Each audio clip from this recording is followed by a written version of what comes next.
রাজধানীর তেজগাঁওয়ের ৭ রাস্তার সড়ক অবরোধ করে রেখেছেন ঢাকা পলিটেকনিক ইনস্টিটিউট সহ সরকারি বেসরকারি কারিগরি শিক্ষা প্রতিষ্ঠানের শিক্ষার্থীরা।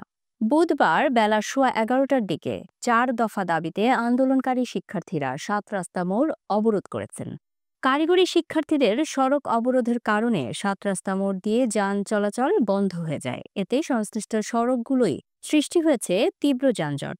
যানজটে ভোগান্তি পোহাচ্ছেন যাত্রীরা। ৪ দফা দাবি হল প্রকৌশল অধিকার আন্দোলন কর্তৃক ডিপ্লোমা প্রকৌশলীদের প্রকাশ্যে হত্যার হুমকি প্রদানকারীদের সর্বোচ্চ শাস্তি নিশ্চিত করা, বিএসসি ইঞ্জিনিয়ারিং শিক্ষার্থীদের অযৌক্তিক ৩ দফা দাবির পক্ষে পরিচালিত সব কার্যক্রম রাষ্ট্র কর্তৃক অবিলম্বে বন্ধ করা, কারিগরি ছাত্র আন্দোলন বাংলাদেশের উত্থাপিত যৌক্তিক ৬ দফা দাবির রূপরেখা ও সুপারিশ অনুযায়ী পূর্ণাঙ্গ বাস্তবায়ন করা এবং ইঞ্জিনিয়ারিং ওয়ান চ্যানেল এডুকেশন চালু করা। আন্দোলনকারী শিক্ষার্থীরা বলেন, এর আগে ৬ দফা দাবিতে আন্দোলনে নামতে হয়েছিল। সেগুলো সরকার মেনে নিলেও এখনও বাস্তবায়ন করা হয়নি। সেগুলো বাস্তবায়ন করতে হবে। এদিকে বিএসসি ইঞ্জিনিয়াররা অযৌক্তিক ৩ দফা দাবি করেছেন, সেগুলোর নিরসন করতে হবে। দাবি আদায় না হওয়া পর্যন্ত সড়ক ছাড়া হবে না।